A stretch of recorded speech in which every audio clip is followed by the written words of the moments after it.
What are the barriers to effective environmental protection, as the experts would tell us? Part 1 of this series explored the spectrum of enforcement issues, but there are 2 more major themes that emerged from the interviews conducted with environmental protection specialists across the sectors. The second theme across all sectors is resources. Resources could mean budget, but it also means staff, equipment, time, scope, a variety of priorities and needs, and it could mean insufficient resources for both enforcers or for violators. For my agency, part of the difficulties with protecting the environment come down to resources. Having enough resources, whether it's equipment, whether it's staff, to do our work is always a challenge. Fighting for budget money to be able to make sure that we have what it takes to be able to accomplish our goals, our missions, our responsibilities. And the other aspect too is just there are so many different responsibilities that we have. It's very varied.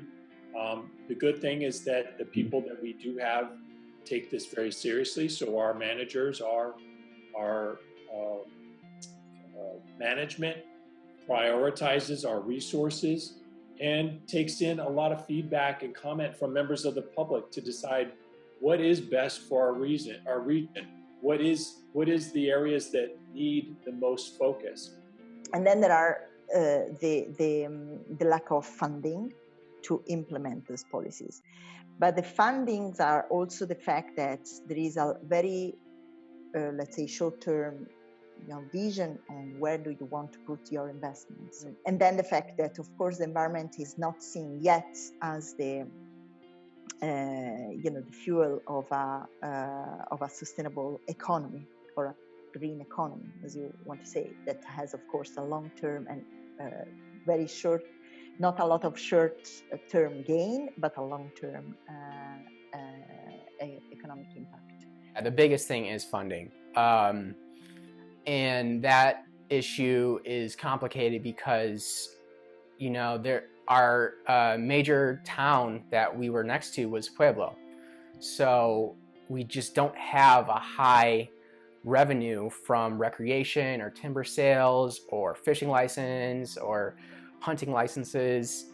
So there's that really just lack of money that's coming in, and without some sort of federal budget overhaul, there really won't be any solution to that. The dischargers don't have all the money they need to do the job right, and we don't have all the money or resources. For us, money is people, to make sure that they're doing the job right. So on both ends, emphasis on the finances that need, the resources that need to be put into it. I used to live in Tijuana. I lived in Tijuana for 4 years. And I know a lot of people in the US, they just don't get how things work down there. They don't really understand the economic differences and living those economic differences day by day. The neighborhoods where sewage accumulates and runs off across the border into the US, there's no way that in the near future that this community is going to have a stellar wastewater collection system to stop that from happening. There's so many needs here. There are needs for education, for paved roads. Even if you put in a wastewater collection system, they wash out all the time. It's got to happen concurrently. And that's unfortunate if you're really focused on one type of improvement, and you're going to see things progress and evolve together. And so the resources are going to be spread out amongst those various needs. So I think it's just a barrier perspective-wise if people can't grasp that and be patient with it. The final theme in the investigation of barriers to effective environmental protection is obstacles in the private sector. These obstacles range from the highly reported industry issue of there being no known substitute to current methods. If you want to fly a rocket, you gotta use rocket fuel. To well-intentioned barriers like budget or capacity constraints, to less well-intentioned barriers like blatant disregard or just laziness. Overall, though, even businesses that want to have a strong sustainability presence, and most arguably do, barriers in the private sector are a big struggle for the environmental protection effort.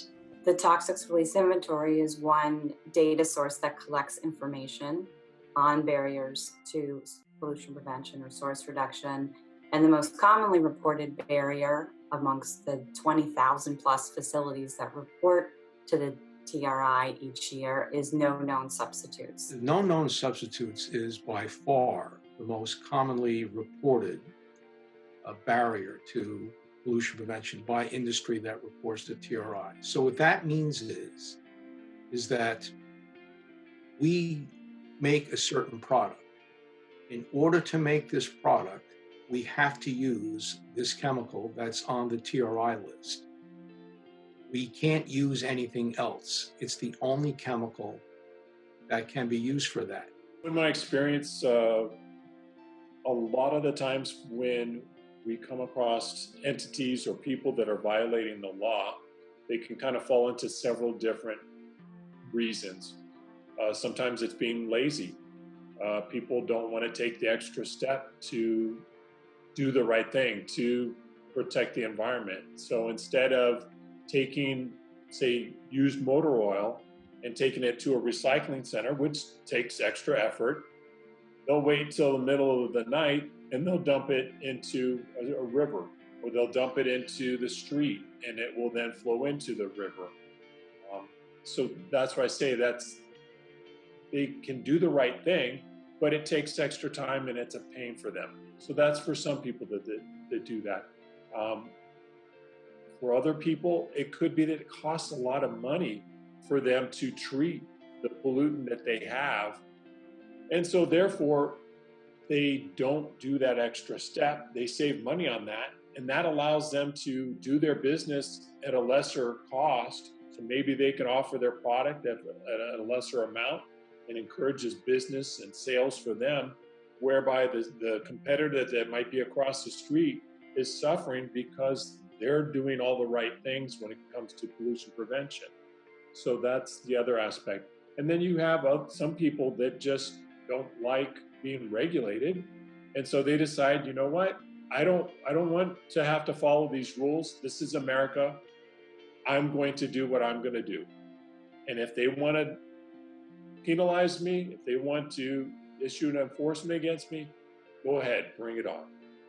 There are fundamental disagreements with what the law should be, and I have a couple of examples of those where I was attending a seminar on oil and gas accounting, and several prominent attorneys gave presentations in the meeting that said they just weren't going to comply with the rule because they didn't agree with it.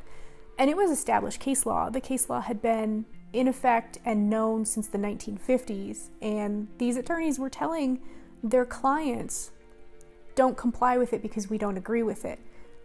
Ultimately, that did not work out well for their clients. It resulted in settlements related to that particular regulation, and we have a much better compliance factor now than we did 5 years ago with that particular regulation. But it runs the gamut, everything in between, new guys to just disagreements with the regulations.